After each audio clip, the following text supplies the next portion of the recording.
Hey everybody, Sean O'Connor here for Macabre Daily's Paper Cuts, the horror literature column that I do for Macabre Daily, and I have none other than John Horner Jacobs with me.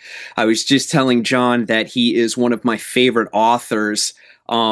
John's books are experiences. They're not just Yes. crisp, incredible writing. You take people places, my friend. Thank you. I appreciate you saying that. Well, thanks so much for being with us tonight. Let's go over. You're no slacker, sir. Let's go over some of your accolades. You know, you are an accomplished horror and genre author. You've been nominated for the Bram Stoker Award and the Shirley Jackson and the World Fantasy Award. You've been named to best of lists for Publishers Weekly and Geekly and the American Library Association, Barnes and Noble, amongst others.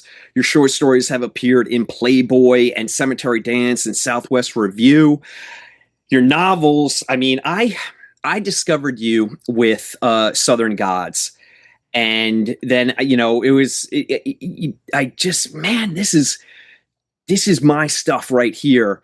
And then I've just followed you along with Foreign Devils, The Sea Dreams That Is the Sky, A Lush and Seething Hell, which I have right here, which leads us to our new one, The Night That Finds Us All, which I know it's so hack of me to say this, John, especially when I'm, virtually sitting across from you, but it's my favorite. It's my favorite of all that you've done. Amazing. Thank you. That's so kind of you to say. You know what? I spent time on the water as a kid, just goofing around, on sailboats. Yep. And this one just really, really landed with me just because you're going to pick up the novel. You're going to get into it. I don't care if you're in a landlocked state in the middle of the country, middle of the world. You're going to feel the salt air. You're going to feel it, and you're going to feel the exhaustion of putting in a really hard day at sea and all that entails. And you're one of the few authors that I've read who really takes their time. And that's not to say that the novel is slow at all. This thing gets started, and you have to grab on because you just go right from Jump Street. But you get a sense of what it means to do an ocean voyage and everything that comes along with that, the dangers. That's before we even get to the supernatural. Right, yeah. So before I get too far over my skis, if you don't mind, John, would you tell our viewers just a little bit about yourself, where you're from originally, what were you like as a kid, and what got you into writing? Right. I am from Little Rock, Arkansas, and a landlocked state. Though we have tons of water, rivers, lakes, and all that. So yeah, I have not spent an outrageous amount of time on at least the ocean. I have. I grew up fishing with my dad, like on flat bottoms and on riverboats and skiing, and I've spent time on the water, but it was like freshwater is a whole different thing than salt. I also spent some time on Lake Michigan, and that's a pretty scary lake. It can be pretty scary, Yeah. There's shipwreck songs about the Great Lakes. So, but growing up, I lived a weird kind of existence that can only happen in sort of a rural place like Arkansas, in the sense that, like, my father was a pretty literate man. He was a lawyer, and he liked to read, but he also took me hunting and fishing all the time. And so I was very much a bookworm, but I also was like, had this other sort of life of like doing all these real Southern, I'm going to, let's go duck hunting and let's go deer hunting and all this stuff.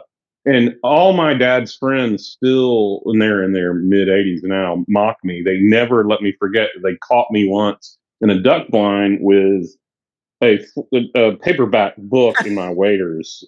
So like I had a paperback book, because when duck hunting is like not going, it's boring. I would just like sort of bring out a book and I don't blame you. Yeah. Anyway, so that was like when I was, I don't know, 10 or 11, probably young. But they never let me forget it. So I had a weird upbringing. I was also like I was very much a nerd. I was very much a bookworm. I was very much into like D&D and whatever. But like I grew from like 5'2" to 6'2" in 1 year, and All so right, I that's always played. hurtful. It's a man who's 5'7". All right, you don't have to brag. Well, I mean, but like it actually wreaked some havoc on me. It caused like this syndrome called Osgood-Schlatter syndrome, where I have like I always had shin splints growing up because I grew so fast over 1 year that it caused like I don't know. It was weird, but that meant I was always having to play football and so there was always this tug of war between like the physical world and the sort of abstract intellectual world. Was that a And challenge in Arkansas? Because you're cerebral in one regard and you're very physical in another. How do you kind of square the circle? well, it's well, ultimately you're offered a choice. The world, especially in the South, the world wants men to be traditionally men's stuff, right? Like the hunting and fishing and playing football and all the things that I did. Yeah. But that really wasn't where I wanted to go. And it's at some point, and I can tell you exactly the time when I was a junior in high school. It was, I was on the yearbook, and the teacher was like, I want you to be the editor of the yearbook. And I was like, I can't because I'm playing on the football team. And they're like, well, he's like, you can just make a choice. Do you want to play in the football team, or do you want to be the editor of the yearbook? And I was like, in the fact that I'm 6'2", big boy, but I was the smallest guy on this team, Little Rock Central High. I was like, I think I'll be the editor of the yearbook. And so I made the choice to sort of like, go away from that world and to do that. I mean, it's a weird sort of dialectic, but there it is. But it worked. It worked. I mean, I wish I wish it's funny because after playing football and all of this shit I was forced to do as a Southern male, like I don't care one bit about football or anything. Like I don't care about team sports at all. Like people are like, you don't want to watch the Super Bowl. I'm like, I'll come to your house and watch the Super Bowl because there's going to be like chicken wings and like whatever, like Fritos, and beer. But I will just be chatting in the kitchen. I don't really care. I'm looking forward to the halftime show, right? But so. John, we may have been separated at birth, my friend. Everything you're talking about resonates. I mean, look, I grew up in New York. I was born in Queens. I've lived in New York my entire life, but it's not dissimilar. You grow up and there's a certain expectation of playing all the sports and like you said, there's being that manly man. And let me tell you something. Now I would 5'7", and back then I was barely getting past 5 feet, and I always had a paperback in my back pocket, and I just can't even tell you just the target that puts on you as a kid in the 80s walking down the hallway with, Elmore Leonard sticking out of your back pocket, Yeah. Well, Elmore Leonard is a tough book. You can be like, have you guys read Elmore, the Westerns or the crime novels? Well, I started with Hombre, and then I found my way to the crime novels. And then, I mean, once you get to Detroit with Elmore Leonard, forget it. All bets are off, I went through a whole, actually, he was one of the big inspirations for my Incorruptible series. But the thing I loved about Elmore Leonard is even his Westerns are kind of like crime novels with horses. Yes. Right. I mean, it's pretty much a crime novel, but with a horse, yeah. Great titles though. 40 Lashes, Less One. That's my favorite. That's my favorite. Yeah, it's so good. Well, then you may be very happy with the company that I'm going to place you in a little bit later in this conversation. Okay, all right, fantastic. So, you grow up in Arkansas. You're reading as a kid. How does that transition into what drove you to actually commit and I'm going to take a stab at this and become an author? What is that? Oh, yeah. So, I've said this a million times in a million different ways elsewhere, but it's like, as a reader, as everyone who has this sort of young, formative experience of reading, and for me, it was probably Lord of the Rings and Dracula, right? But those were the two big ones. Like whenever people are like, "What got you into writing horror?" And I'm like, "Well, Lord of the Rings got me into writing horror." They're like, "That's not horror." I'm like, "Well, I don't think you understand that there is a ton of horror elements embedded in the Lord of the Rings, and that's what people forget about fantasy, right? Like the most formative horror, I mean, the most formative fantasy in the world ever to be written has so much horror based stuff embedded in Really? it. And so it's like, for me, like the Venn diagram of horror and fantasy and crime, it is like, crime and horror share a lot of DNA, but also fantasy and horror share a lot of DNA. Oh, So, and so my dad read me The Hobbit and the Lord of the Rings when I was very young, and that was sort of my entry, my gateway drug. But then on my own, I read like this. There was a series of books, and I can't remember. I can remember them vividly, but I don't remember the publisher or anything. They were real small and they were illustrated.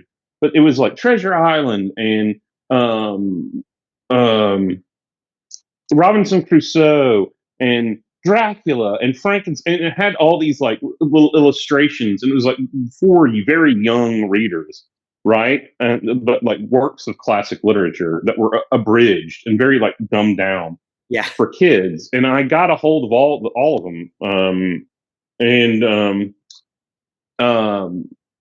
those were also like, once I started reading the Dracula one and the Frankenstein one, I was like, I want to read I could feel like I'm not getting the full picture. And I knew like my dad had a copy of Dracula, so I got his copy and read it. Too young, and I put it down. Like you put it down when you're not ready for it, like the prose or whatever, like But then I kept coming back to it. I'd go back and read my, look at the illustrations on the book that I had, the little small one, and then I'd go back to Dracula, and eventually I was ready for it, and so I read it, and that really impacted me. And that was also like combined with like watching movies too. Like I would, my dad was fine showing me shit I probably shouldn't have been watching. Like he took us to the theater to see Jaws in 1978 or something. And how old were you? In 1978, I was 7 years old, and I remember like not swimming for 2 summers, like like even in the swimming pool, the swimming pool being like, I'd get in and I would just be scared that I was going to get eaten. Like it was just ridiculous. And he should have been, I don't know, man. I've never called him out on it, but I've been in therapy. I can talk about it. But anyway, yeah. So that was kind of like what got me into the whole thing. Writing horror novels and fantasy, because I've written fantasy and I've written young adult, and yeah. Were you an avid movie kid growing up? Well, yeah, I mean, yes, in the sense that anything that I could find at in Arkansas at our video rental place, we had a Betamax for the longest time, not a VHS. And so what my dad would do was he figured out how to program it to record, and so he would go through the TV guide every day, and he would see like the movies that he would want to record, and he would program it, put it in tape, and do extended play so that you could get like 3 movies on one single VHS tape, right? And if he was up, he would pause during the recording during the commercials. But most of the time, like I had this Betamax until like the late '90s with 300 tapes that had 3 movies each of like from the early to late '80s of like horror movies, and most of them were black and white and just like Tarantula and Attack of the 50-Foot Woman, just like that type stuff. Yeah. But the thing that actually was the best part of it was like most of the commercials were still in there, so you would watch And then these commercials would be like, and it would just be like, oh, it was wonderful watching this tapes. And A lot then of, the a lot of and then the KTEL commercials back then. Yeah.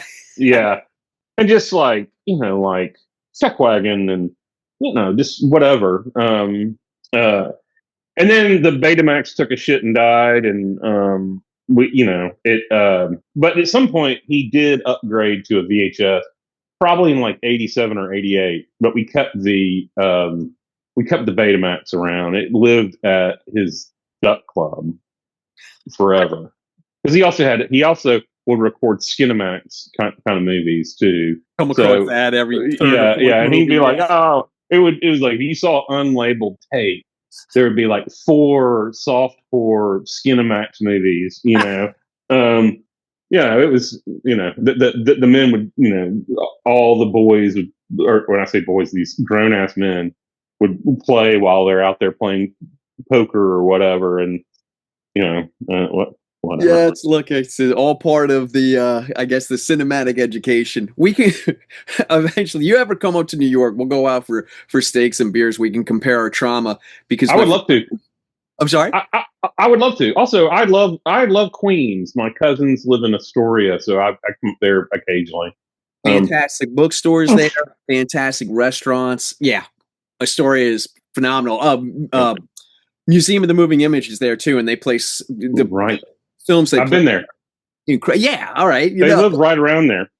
I just a couple of months ago they were playing The Great Waldo Pepper with one of Redford's early movies, and it's just oh wow. To get me on a tangent, but it was great. But my dad took me to Jaws in '75. I was 6 years old, and I refused to take a bath. I mean, he eventually had to say, "Get in the tub," because I wouldn't go in the water. It scared me. What the fuck is up with our dads? Oh. That was ridiculous. I know. What was also the fuck? Like, it was. I mean, it was in theaters here in Arkansas for years. So was Star Wars. So was like Ghostbusters. Like they would stay in theaters for years. Indiana Jones stayed in my movie theater for a year, John. Yeah. I mean, I love that movie dearly, but a year is a long time. I know. I saw Ghostbusters like 7 or 8 times in the theater, in the Heights Theater. Sorry, my cat is presenting her butt to me. It's okay. My dog is going to come in any second too and judge me, stare at me and judge me. Oh my God. All right, look. This is what happens. Right. I get on tangents because I'm talking. Sorry, I'm sorry. Oh, it's my fault. I'm talking to someone interesting. We talk movies. I want to get into The Night That Finds Us All. Okay, so this is what I have to say to you, John. You're an incredible author. I already said I love your prose. It's crisp. It's clean. The flow. Your characterization is on point. You feel like you know these people. I'm suspicious of this one. I like this one, and sometimes it flip flops, which makes it interesting. But I think you're a phenomenal author, but you're an extraordinary storyteller.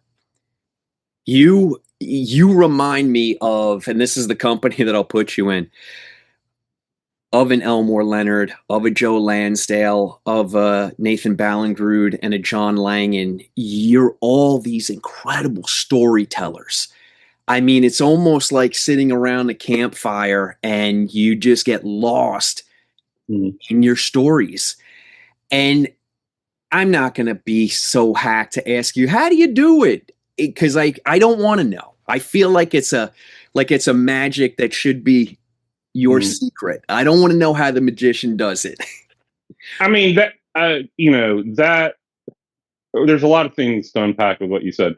One, I really thank you. I'm trying to learn. I'm so bad with compliments. It's hard for me to deal with them. I don't know why, but it's like, because I'm riddled with, just like most people, I'm riddled with insecurities about like what I do in art and whatever.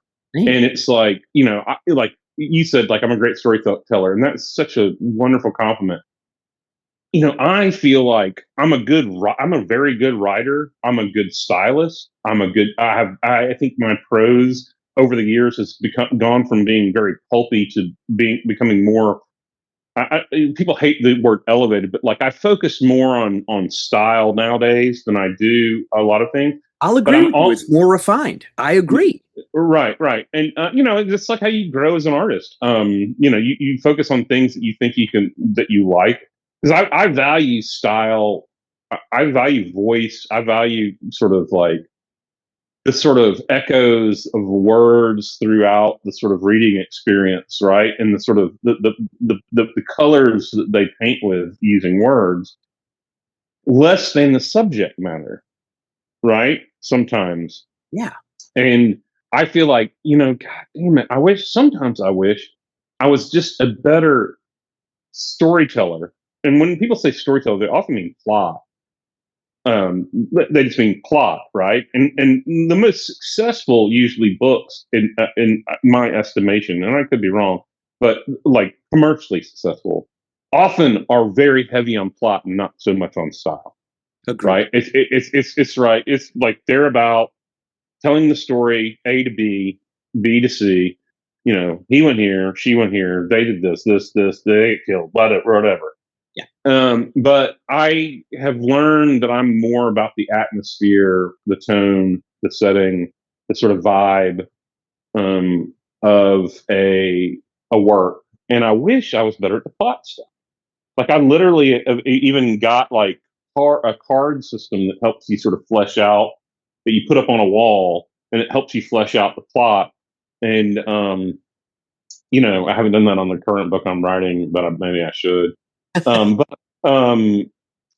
it's interesting. I've learned that I'm better at plot, or the plot seems to resonate with people more the shorter the book is I write, right? Because there's not as much sort of dressing, like on the set of or like if you want to use I always tend to use, when I'm talking about storytelling, the Frankenstein, where it's like you have your skeleton, but you got to go steal a whole bunch of body parts to sort of fill that skeleton out, right?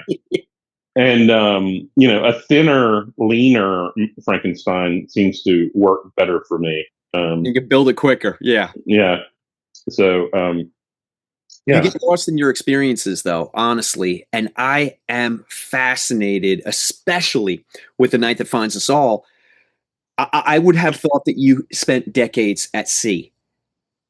Well, I didn't. I didn't spend decades at sea. My offshore sailing experience is in college. I went to a college in Arkansas that had a trimester, and it wasn't like a traditional trimester. It was like one big semester, and then like in January there was like a one like it was like the trimester part, Yeah. and then there was another big chunk of school. And so when you got to be a junior or senior, you could do abroad trips, and I chose sailing the Caribbean. And it was actually, that I say that was it was offshore, but it wasn't offshore. That was littoral, in the sense, like not littoral, like Litteral. Is Littral, littoral, which means very coastal, like hugging the coast, being in very shallow water. Okay. But still, there's certainly danger involved. Yes, but so when I started writing this book, I if you want me to sort of go into the research I did, I would which love involved that. Was me. my next question, because I'm fascinated by it. Right. Okay. So, I got the idea for the book in, I don't know, maybe 2022, at the end of the pandemic, where I was still sort of working from. I was still working from home. I never actually went back to an office. And doing a ton of sort of escapist YouTube viewing, where it was like watching fishing shows and camping and bushcraft and whatever, like all these sort of weird rabbit holes you can go down on the internet. And I was also watching a bunch of sailing videos, because I always sort of like thought that was just wonderful. And one of the sailors channels I watched was a guy, a young, pretty young man, who had his own boat, but he was hired to crew on a boat delivering a yacht from Hawaii to like Seattle, right? And it was like, that's 2 or 3 thousand nautical miles between that, and and the video was about it, and I was like, God damn, people just get hired to be crew members to deliver yachts because really the world of yachting is rich people, right? Yes. So they have enough money to hire, and this is stuff I talk about expressly in the book a lot, which is like it's very much a white man rich world, And they're right? personified in the thieves, Yeah, the threes, yeah, exactly. And so I got the idea. Then I was like, what if someone got hired to deliver a haunted yacht? Like, what would that be? Like, how would that work? Of course, I had to put my kind of sort of spin on it. But but I started writing it, and I liked what I was writing, but it became very obvious pretty early that you cannot. There are certain things you can do a lot of research on, and you can fake it real easy. Sailing is not one of them. Like, you just can't fake sailing unless you have a mind like a trap, and you've read every sailing book ever, and you can just sort of fake it. Like, but I don't have that kind of mind, and also I like some sort of verisimilitude. So I talked to my cousin Sam Vineyard, who's Sam Vines. I named the main character, but I flipped genders. Um, Sam Vineyard is my cousin who lives in like Marion, Massachusetts, and is a big sailor. I was like, listen, if I wanted to like be a crew member on a yacht, how would I go about it? He's like, well, it's kind of hard because like no one really wants a crew member that has no experience. And he's like, and then I sort of asked him more questions, and he's like, there is this one place called Offshore Passage Opportunities, and it is and you can, it's like opo.com or something like that, but it is a service for people, and it's usually all white males that are rich, that if they want to like get a better insurance rates or get a captaincy license for the intercoastal waterways or something, they have to do a certain amount of nautical miles. Yeah. So that they'll get lower rates, or they'll be able to. It'll go towards their captaincy. And these guys own boats, right? But they can't go certain places, and they're trying to save money and whatever. So you pay them, and so I was like, okay. And so I had some extra money, and I was like, all right, well, I'm gonna drop some money into this, researching this book. It's like I regularly drop thousands of dollars to go to conventions, like with no return. Just to have fun. Yeah. Yeah. Like, why don't I, instead, and I've sort of stepped back from, I've stepped away from doing some conventions, a lot of conventions, because I'm like, well, yeah, I mean, why don't I just sink money into research, right? I mean, I can still write it off. I can go do whatever. Yeah. And so I contacted them, and with a little bit of like back and forth and convincing them that like I'm doing research for a book, I'd like to do it. I have a little bit of experience way back in college, but no, I'm not a great sailor or whatever, but I will work hard and whatever. They like allowed me to pay them money, and I helped deliver a boat from St. Martin in the southeastern part of the Caribbean to Newport, Rhode Island in a How long were you at sea for? It was like, I mean, it was a whole month doing it, but it was like I got there early, a day or two early, so I could just sort of like see what St. Martin was about. And then it was like 3 days of provisioning and preparing the boat, which is more crew and sleeping on the boat, sort of getting used to that. And then it was about 20. I mean, it was it was a little less than 20 days. We had like a stopover in Bermuda, which is a really amazing place, but also just like geographically really odd.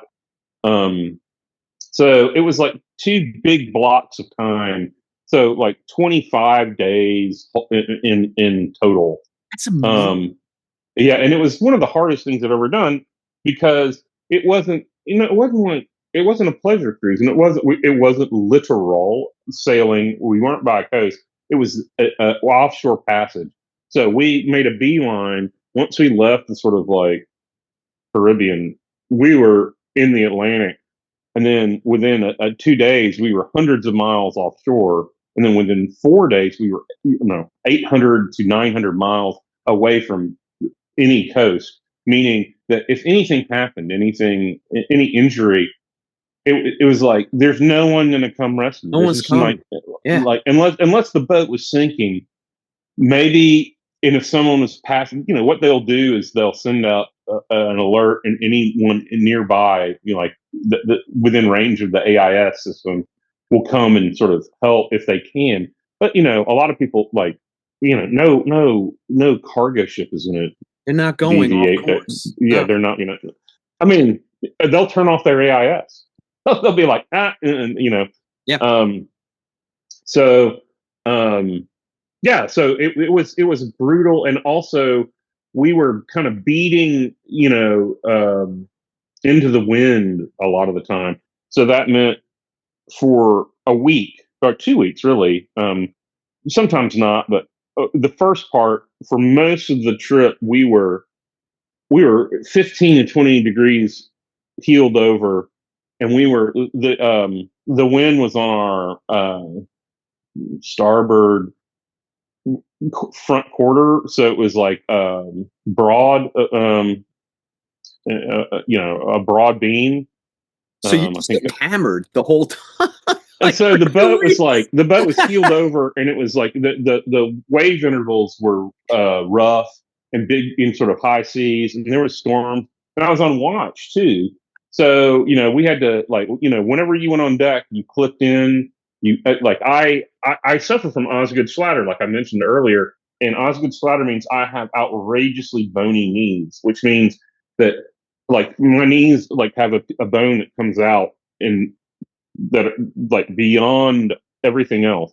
So when I go to my knees, I am on bone, right? Oof. I'm not on like meat or anything. But the best thing that happened to me, the only reason I could function, I honestly, because most of the time I was crawling on deck on my hands and knees, flipped in. The only reason that worked for me was one of the videos I saw a bunch of older gentlemen, much like myself, with knee pads on, and I was like, oh. So I ordered some, and they saved my life. I mean, literally. And then now I keep them in my truck. I wear these nautical knee pads whenever I need to get underneath the truck and do something or whatever. Anyway. So smart. Do me a favor, DM me later and let me know what those are. I need them too.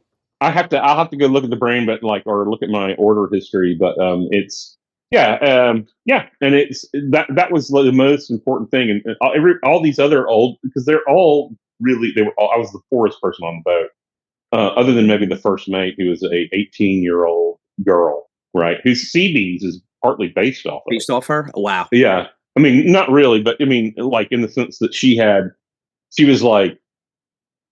was the most, other than the captain, she was the most competent sailor on the boat. She had grown up. Yeah, she grew up on the water. Yeah. And a real master of trimming the sails, just being okay. Let's, she would just direct us to do whatever we needed to do. And then when she was done, the sails. Someone like that, though, they're just a savant. They just look at it and they're like, no, bring that in, Yeah.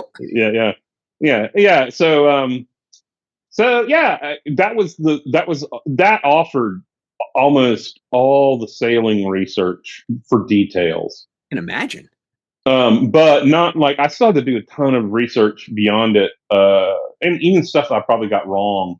Now that I've done, I still just love watching sailing videos on YouTube. But obviously we didn't go through the Panama Canal, but I did a ton of research on it. So I feel like it might not be the exact, I might got a few details wrong. I don't know. But I'm sure someone will let me know. Oh, there's always going to be that person. Yeah. But I did research it pretty heavily, and actually, it's funny because I was talking about how the Panama Canal is really low on water, and so it's very expensive, and it's even gotten worse since then. But yeah, so that was kind of that was kind of like the research, and then the writing. After that, I got back, and it came real quick. And it's funny because that was like ever since getting back, which was like I would call it one of those experiences that it was not fun at the time, but it was something I cherish. Right, like a lot of people might liken to like boot camp or something like that because it was so freaking hard physically.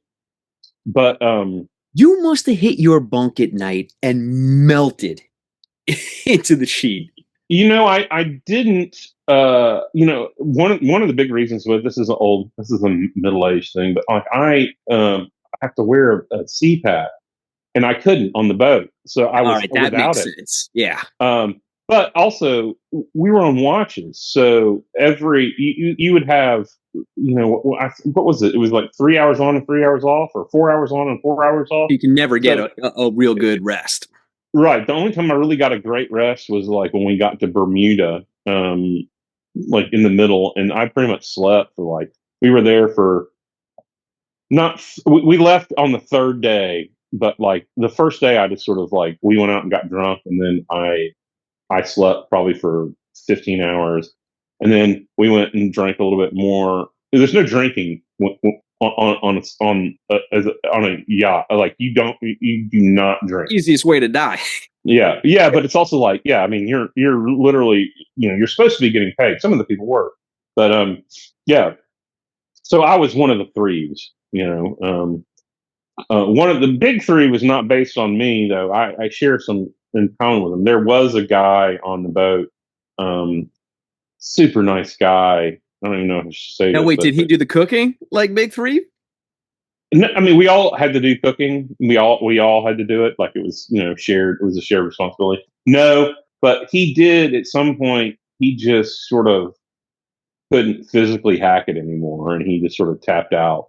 Okay. I mean, he was just like, he was so big, and just couldn't handle it. Like there's certain things like, I mean, you like even in Bermuda, like just him getting on and off the boat was like, the tide goes out and the boat drops 4 or 5 feet. And you have to hoist yourself up by your main strength up onto the pier. Sure. And sort of just, and then, turn your butt around and get up. Right. I mean, it's like something that is difficult, but I can do. Right. And he just couldn't. I mean, he couldn't even wash himself. It was bad. Anyway, everything on a boat is physical. Everything on everything, physical. Especially when you're keeled over 15 to 20 degrees, and the whole thing is shifting. Like, I mean, just taking a piss becomes a labor. Yes. Like you seem to have a lot of sailing novels, but it's just like everything is rough. Fun, but rough. Yeah. Yeah. But there were moments in it that were like these moments of extreme beauty and just weirdness. But I hope I captured in it too. Like there was a moment when the second sort of like between Bermuda and Newport, Rhode Island, we had passed the Gulf Stream and the temperature just dropped. It went from being sort of semi-balmy to just being freezing cold. This is in like April. This is a journey in, or was it May? I think it might have been May. But anyway, the temperature just dropped. The moment, like the day we passed the Gulf Stream, we went through it. Everything, like it was just weird. But like after that, the sea sort of calmed, and that was nicer. Yeah. Because we had just been like into the waves. And there was this moment one time when I was on watch late at night, and the guy I was with, he was, you watch in pairs at least, and the guy I was on watch with, like, shut the fuck up. That was another thing. The thing, that was almost as hard as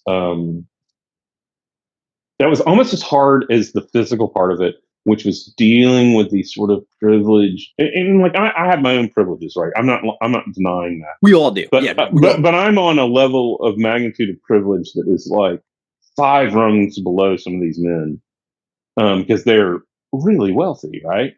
And and he just wouldn't fucking shut up. Like he was always talking, and I would go, "Listen, man, I need." Like I'd just be like, "I don't know any other way to say this. I need you to be quiet. Yeah. Like I just need you to not talk for a while What? because it's 3 fucking a.m. in the morning. We are 500 miles from shore. Yeah, I'm freezing my balls off. I don't need to hear about your marketing fucking business or whatever the fuck it No was one he was gives a talking about. shit. Yeah.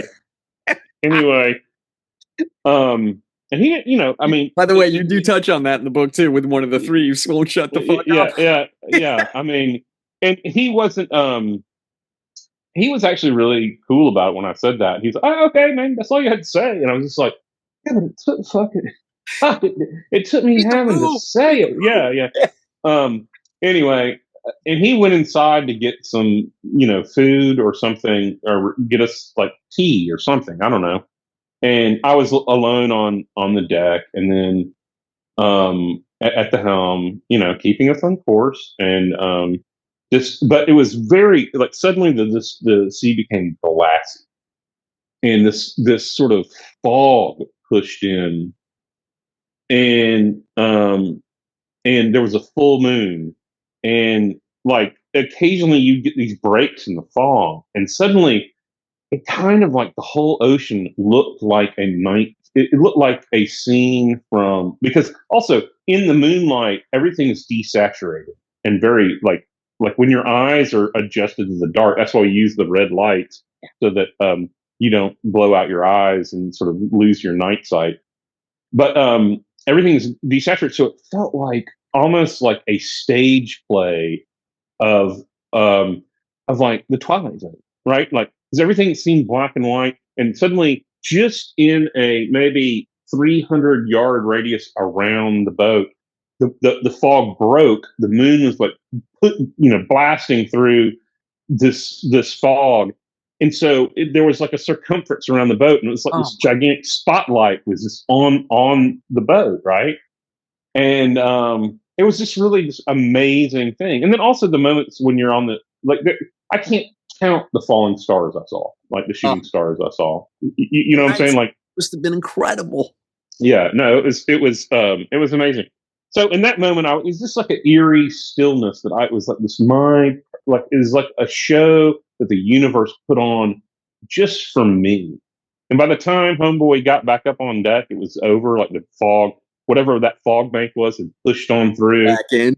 Yeah, and the AIS went off, and there was another boat that was like too close, and like it was like back to business. But like for like 5 minutes, like the universe put on this little secret show right for me. It was amazing. It was just amazing. I am But so happy that you got to experience that. That just makes my day. Cause yeah, yeah, look, you could live to be a million and never experience that again. It's something special just for you. I yeah, think yeah, that's yeah. fantastic. You brought back some sense memory for me. The squall in the book, the way you describe it, just how fast it comes in, and like that stillness before, and then it's upon you almost immediately, and then you're it can be thrilling. CB's is has that kind of like adrenaline rush and thrill. By the way, John, forgive me, I suck at my job. The Night That Finds Us All is it's about Sam Vines. She takes a call which she probably shouldn't have taken, and she becomes part of a crew to bring this essentially floating haunted house across the ocean. And I'll leave it there. This will be a spoiler-free discussion, just to say that this is it. It essentially is this incredible seafaring tale wrapped in gothic haunted house elements. It's thrilling and exciting and terrifying all at once. Everything, from my minimal knowledge at sea, everything resonated and rang true, and I couldn't get enough of it. So that takes care of, and again, spoiler free, that takes care of the minimal plot description. I hope I did it justice. I want everybody to get this book. It is your best. Everyone needs to get it. Let's not discount A Lush and Seething Hell is my second favorite, so everybody please go out and get that too. But your descriptions were they just place you in the heart of what is happening, no matter what that is. But man, that squall, the hair on the back of my neck went up because I had experienced that myself once. And it's almost as fast as it happens, it's gone, but you never forget it because it is a pants shitting moment. And it can be exciting in retrospect. But when it's happening, woo, no bueno. Yeah. I mean, we had a few of those. We had weather. And, there was a couple times when I refer to the weather as like the storm, and, the captain on the real boat that I was on, the captain was this 78-year-old Australian gentleman named, Captain Jacob. Is he like a piece of mahogany? No, but he was like, he was a trip, and people were like, aren't you going to put him in the book? And I was like, man, I got to be honest. If I put him in, people would probably ding me for stereotypes, because he's just stereotypical. But he was the most in the flotilla that left. There was a flotilla of sailboats that left at the same time from St. Martin. They sort of coordinated because there's at least, some people who can offer some assistance, right? If there's anything that goes wrong. And there was a bunch of stuff that went wrong with the flotilla, but everyone was calling Captain Jacob. And it's funny because everyone was coming up with nicknames for people. And I was like, well, my friends call me Jake. And he's like, my name is Jacob. So there's no, we don't share names. Yeah, you can't be. Right. But in a Australian accent. And he was fucking hilarious. I love the guy. I mean, I loved him. I spent more time with him. Yeah, so they people, I was just like, no, I can't. If I put him in there, one, I probably wouldn't do him right. Also, it's just it'd be too much of a stereotype. He might choose too much scenery, It's perfect the way it is. He may have been a little bit too much. Yeah. But so the shit that went wrong on the flotilla would be like stuff like they're having engine problems, or whatever, and he'd be like, well, St. Martin, like, we had to do this, and this is a detail that I put in the book, which is we got schmutty diesel, and during the course of the trip, that schmutz gets in the filters and it overcomes the filters, and you takes everything up. Yeah. We had to literally filter from one tank to another the fuel to get as much schmutz out of the diesel fuel, and it was just like a labor of hours and hours of pumping fuel through what a pain. From one tank to another, and the whole boat stinking of diesel. Because the Blackwatch is, I made it really large just because I needed one scene that was, a bilge scene. But and I literally made that boat gigantic. By the way, the claustrophobia of the bilge. Yeah. But I needed a boat large enough that had a real bilge, like not this tiny little. Yeah, not pop a hatch and yeah. It's like 3 feet deep and 2 feet wide, right? Or whatever. But so our boat was 65 feet, which is a large boat, right? The Aurora, it's for sale. You can go look online. It's a Swan 65, the Aurora. And you can go look inside the boat and look and see what all the berths were. But like when we were doing that for, I don't know, 12 hours, the whole boat stank of diesel, which was causing headaches and whatever. And then one of the bilge pumps went out, so you'd hear the suck and grind of people manually pushing the manual bilge pumps for a couple of days, because until the captain could fix it, which he did. Like, he broke it apart and fixed it, and he was the guy who could fix everything. So, but another one of the flotilla boats had more engine problems, and they actually had to call. This is after he passed the Gulf Stream. They had to call for a tow, which is a very expensive sort of a deal, a coastal tow. So they were just dead in the water, and also being dead in the water. I can only imagine being alive in the water, how rough it was. Like if you are dead in the water and your boat is in like any seas, and it's just like a fucking, I don't know, man. It would just I'd be hurling. No one got sick. Really? Yeah, no one got sick. They made us like everyone brought stuff like Dramamine or whatever, but the captain was like, "No, if you have Dramamine and I find out you're on watch on Dramamine, you will be put off at Bermuda and you'll have to get a flight back.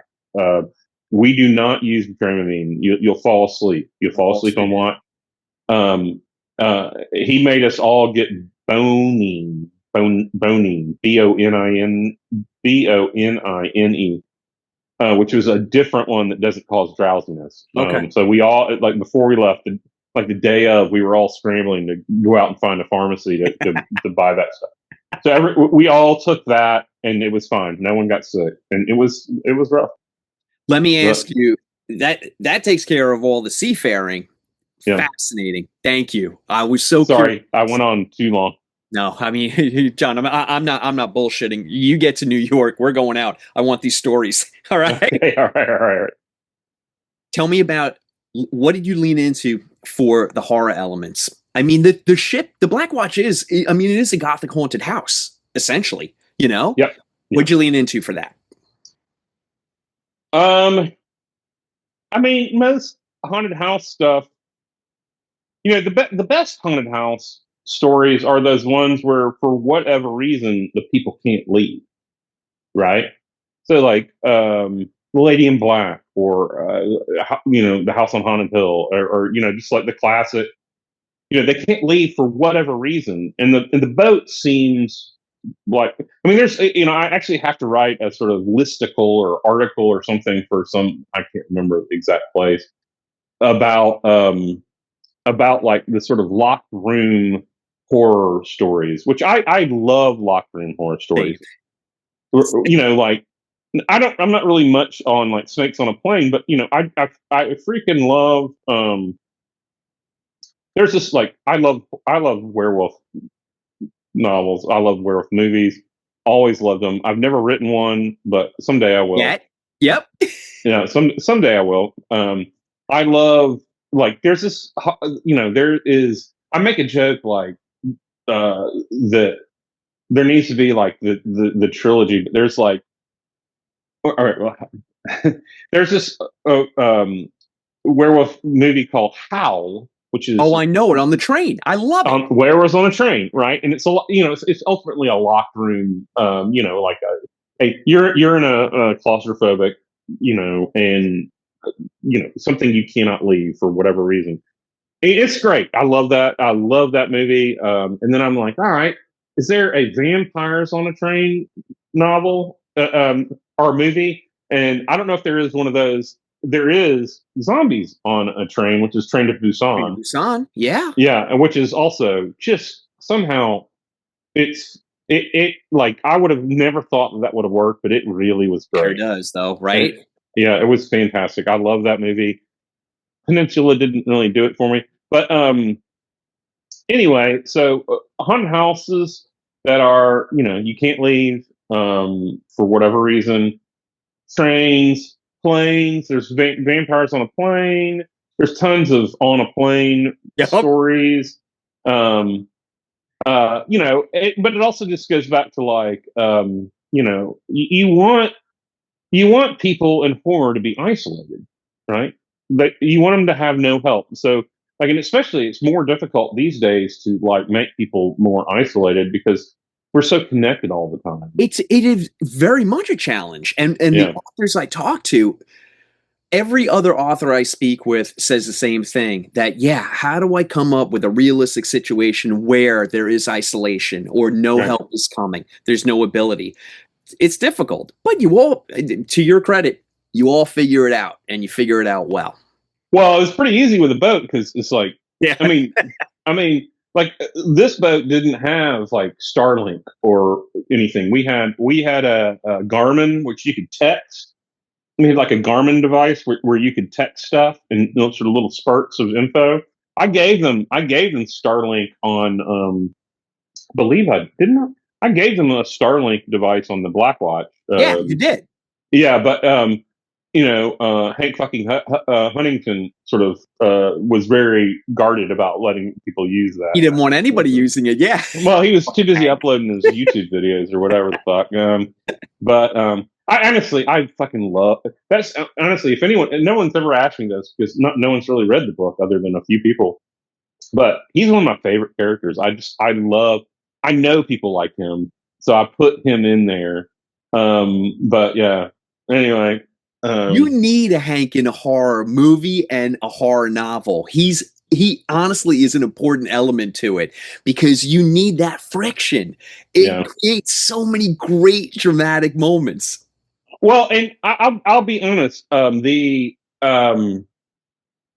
I don't know if this is a spoiler alert. Fast forward. I don't know. Take it out if we get into it and we spoil. I can always take it out. Well, I mean, so far we're talking about the sort of haunted elements of this, but there is sort of a cosmic horror part of it. And one of the traditions of cosmic horror is that someone loses their goddamn mind because they cannot handle the unreality of the situation. It's the Lovecraftian, go-to. And Hank was that guy, or is that guy, right? I mean, pretty tightly wrapped even before that happened. Yeah. But I mean, but it's funny. Like the thing that really, but I think the funny thing with Hank is, again, this is a minor spoiler, but the thing that really starts unraveling him isn't supernatural shit. It's the threat of a lawsuit because of insurance issues. Yes, that's what starts him unraveling. But then, so when the supernatural shit happens, he's already half fucking unspooled, because of the insurance problems. It's so great because it's so real. And these are human problems that are putting him over the edge to begin with. And then it's just a little boop and he's full on. That's not so much of a spoiler. I think we're in safe territory there. Yeah. And okay, so so that takes care of the haunted house elements. Let's talk a little bit about I consider your work and someone like John Langan and Nathan Ballinger top shelf liquor. Man, that's so nice. I really appreciate that. Yeah, I really appreciate that. It's, Nathan Ballinger and John Langan are two of the finest writers writing today. Put yourself amongst them. Mentioned. Yeah. Wedge yourself right in there. That's no bullshit. It's not smoke. I appreciate that. I'm not good at taking it. I want to argue with you about it, but anyway, I'll take it. I'm working on it with my therapist. If it makes you feel any better, I have interviewed at this point dozens of authors, and not one of them is great at taking a compliment. So you're in fantastic. We're all unsocialized nerds. I mean, we're. Well, here's the thing, though, and I hope you please do not be upset at me at saying this. I just want, how do we get you into more hands? You are top shelf liquor that I don't think enough people drink. I'm going to do everything that I can do with Macabre Daily to amplify and get this damn book in as many hands as I can.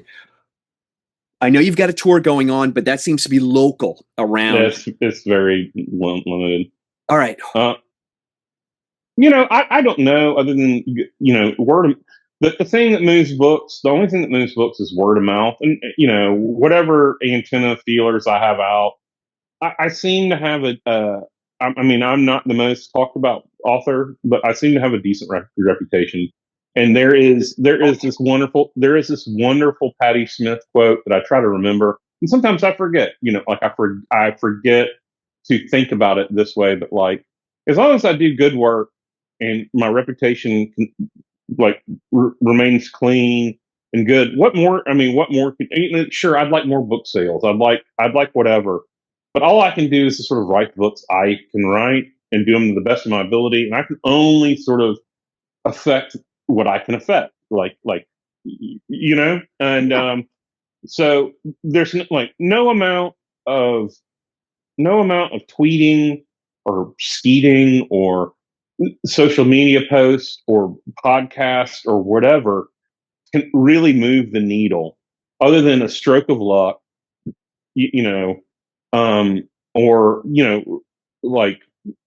just sometimes people write something that sort of taps into the spirit of the age, that just sort of like encapsulates sort of like what we're going through collectively. And it might be Jordan Peele's Get Out, or something that sort of like rides the zeitgeist, right? Sometimes it's someone works for a long ass time in the trenches and does good work. And someday some people are like, God damn, he's doing good work, or she's doing great work. And, there's tons of authors. And sometimes someone just gets, for whatever reason, and, not to belittle it or belabor it, sometimes someone just hits because they they know how to package their work, that it's done well. It gives marketers a lot of stuff to grab onto, and it's just like like the book is easily encapsulated in a sentence because it's all there in the title or whatever. You know what I'm saying? I do. And sometimes those things aren't. Maybe they're not the best books in the world, but like they're real easy to put in front of people, right? And they're great ambassadors for horror, right? I mean, they are. And They are. Maybe I don't like them as much as like other real esoteric weirdo stuff, because I'm more of a weirdo. But I really appreciate, and I also envy them, because I'm like, I wish I could do something that mainstream, like that, like a pitch and a meatball right down the center. And my shit is always like trying to get fancy. But here's my hackneyed take on it. I agree with you. I agree with you completely. But sometimes I feel like, and this is a stroke of luck you're talking about, some of those mainstream novels, they kind of bleed out, and they pique interest. And then that's where someone like you comes in, because they're like, oh, no. If you like this, wait until you get your eyes on this. This is like the pure uncut shit. You got to read this. And then that kind of blows up and takes a life of its own. It's the luck factor that you're speaking of. Yeah. I'm going to bang the drum on this novel.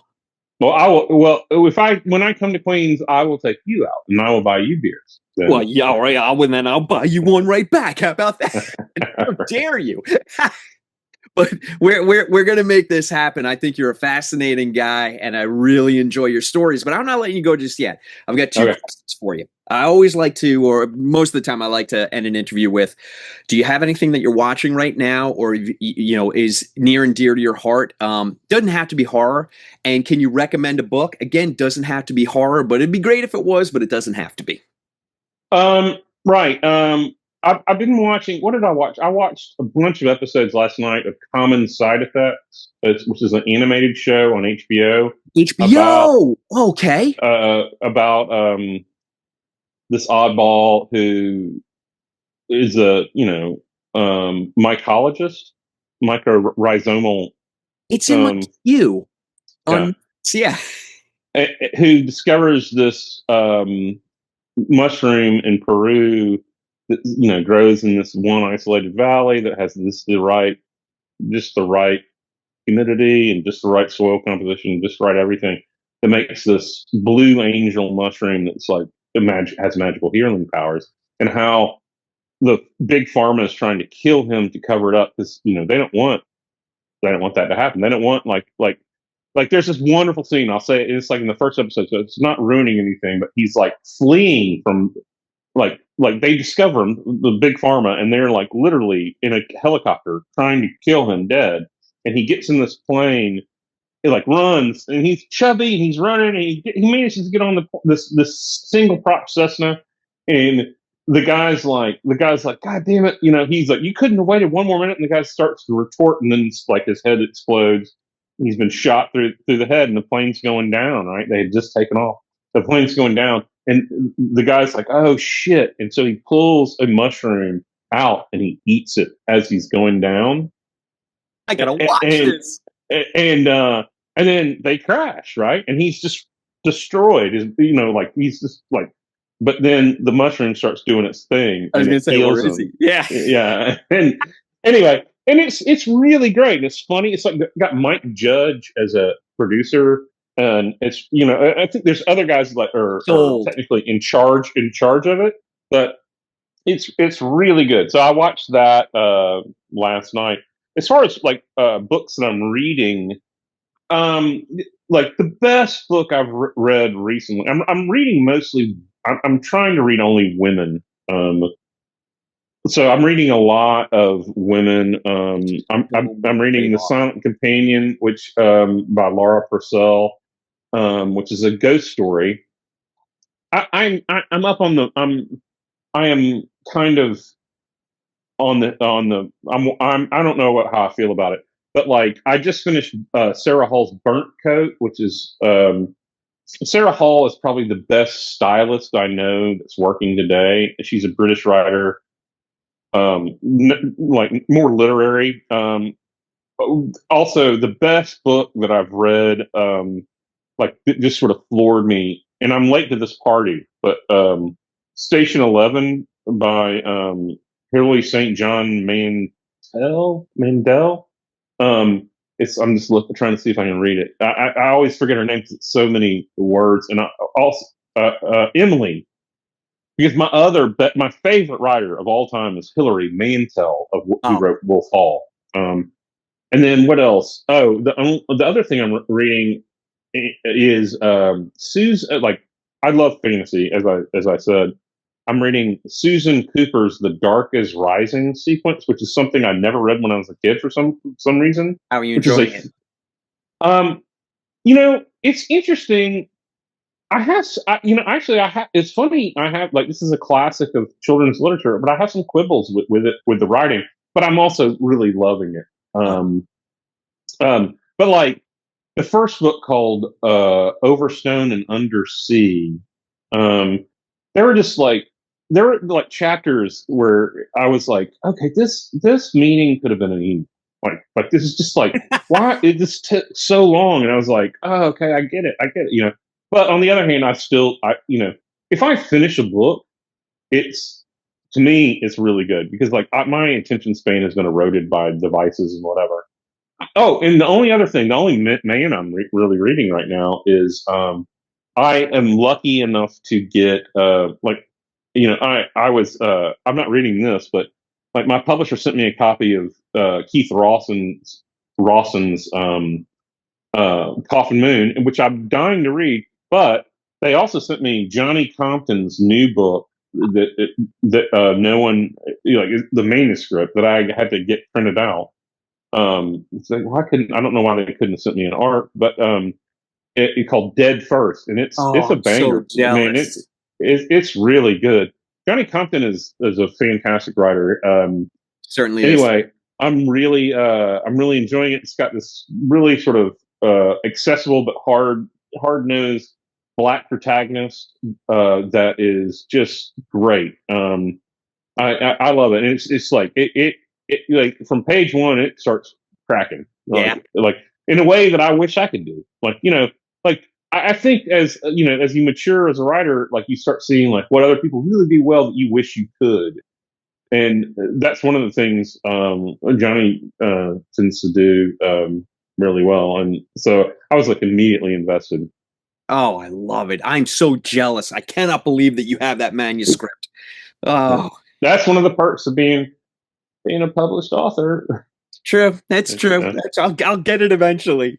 People just send you shit, and you just sort of like read it. It's a nice problem to have, sir. Yeah. All right, John. Like I said, I'm going to bang the drum on The Night That Finds Us All. I loved every page of it.